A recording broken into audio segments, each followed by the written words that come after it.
안녕하세요, 투데이입니다. 오늘은 병자 일주에 대해 알아보겠습니다. 일주로는 사주 8글자에서 단지 2글자만 가지고 말씀드리는 것이기 때문에 우리가 MBTI를 보듯이 재미로 봐주시면 감사하겠습니다. 일단 병화입니다. 병화는 태양을 상징하죠. 태양은 만물을 비춥니다. 낮에는 어디서나 볼 수 있습니다. 태양이 나타나면 누구나 알 수 있습니다. 그만큼 병화일간은 존재감이 큽니다. 병화일간은 태양이기 때문에 만물을 비추길 원합니다. 사람들 사이에서 주목받고 이끄는 것이 병화의 소명입니다. 그러한 병화가 자수 위에 앉았습니다. 병화를 가장 빛나게 하는 것은 임수인데 아쉽게도 자수의 정기는 계수입니다. 병화와 계수의 관계는 흑운차일, 먹구름이 해를 가리는 관계입니다.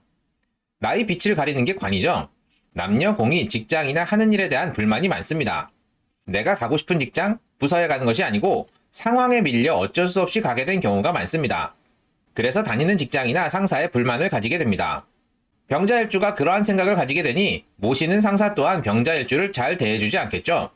상사를 아무리 잘 모셔도 나의 진급이나 성장에 도움이 되지 않는 경우가 많습니다. 근묘화실상 일지에 놓였으니 30세 이후 나의 사회적 성장기에 원치 않는 직장, 좋지 않은 상사를 만나게 될 가능성이 높습니다. 그리고 자수는 병화에게 태지입니다. 엄마 뱃속에서 방금 잉태된 시기입니다. 직장이나 하는 일 자체가 겉으로 보기에 미약하고 완성된 단계가 아닙니다.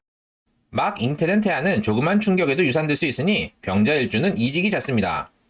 이직이 잦다는 건 퇴직을 해도 취직을 잘한다는 말이죠. 그래서 병자일주분들은 한 직장에서 오래 다닐 생각보다는 개인의 능력을 높여 적절한 시기에 이직을 하는 방식으로 직장을 다니시는 것이 좋습니다. 좋지 못한 상사를 만나더라도 어차피 1년만 다니고 퇴직한다는 마인드로 다니시면 오히려 좋을 수 있습니다. 1년 다니고 퇴직하고 여행 한번 갔다 오고 취직하는 패턴이 병자일주 분들에게는 알맞습니다. 그렇게 하려면 자격증을 딴다든가 해서 퇴직을 해도 빨리 취직이 가능하도록 본인의 능력을 높이는 것이 유리하겠죠.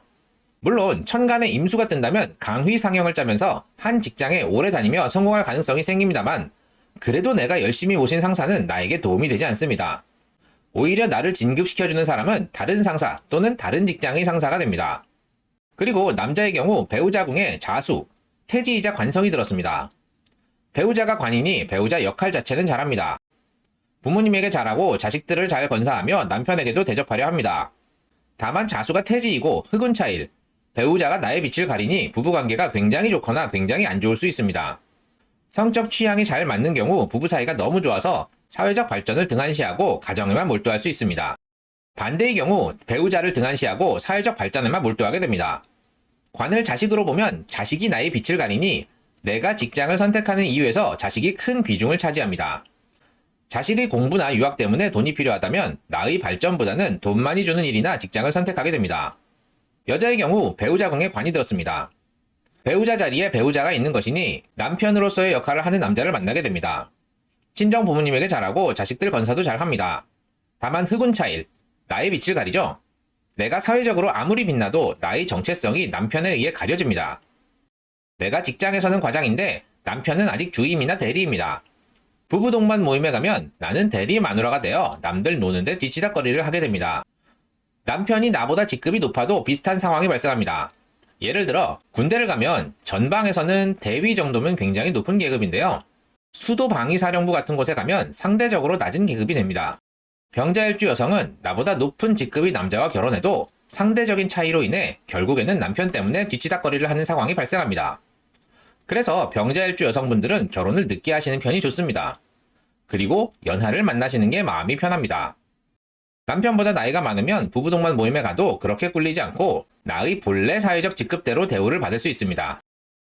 그리고 태지 병화이기 때문에 성적 취향이 중요합니다. 연하를 만나면 아무래도 내 취향대로 할 가능성이 높아지겠죠? 다만 태지 병화라 임신은 잘 되는데 유산 가능성이 좀 있습니다. 임신하게 되시면 각별히 조심하실 필요가 있습니다. 병자일주는 얼핏 보면 수와 화의 만남이라 수화 교전이 일어날 것 같은데요. 병화는 빛이고 계수는 냉기라서 서로 싸우지는 못합니다. 다만 구름이 빛을 가릴 뿐이죠. 수와 화의 직접적인 피해가 없기 때문에 남녀 공이 이목구비가 뚜렷하고 미남 미녀가 많으며 큰 병 없이 건강한 경우가 많습니다. 형충해합에서는 자오충을 논할 수 있는데요. 월지나 시지에 오화가 있다면 자오충이 성립하죠. 음의 본성과 양의 본성이 정면으로 충돌하는 자오충은 그 흉의가 가장 강력합니다. 월지와 좌우충하는 경우 15에서 30세, 특히 성장기에 정신적인 충격을 받을 만한 사건이 발생해서 그것이 본인의 성향이나 성격에 많은 영향을 미치게 되고요. 정신질환에 시달릴 수도 있습니다. 계절이 5월이니 아무래도 자수의 피해가 크겠죠.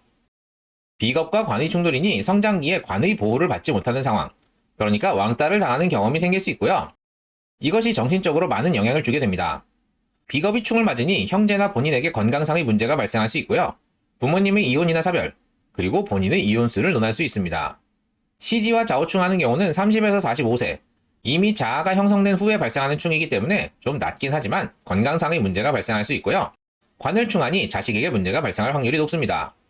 그리고 남녀공이 이혼수를 읽어줍니다. 그리고 원국이 아닌 유년에서 오화를 만나면 그 해에 3분기에 좌우충이 일어나는 거잖아요. 냉정하고 이성적인 판단을 하지 못해서 그릇된 결과를 가져올 수 있으니 조심해야 합니다. 오늘은 병자일주에 대해 알아봤는데요. 다시 한번 말씀드리지만 일주로는 4주의 MBTI 정도로 재미로 즐겨주시면 좋겠습니다. 도움이 되셨나요?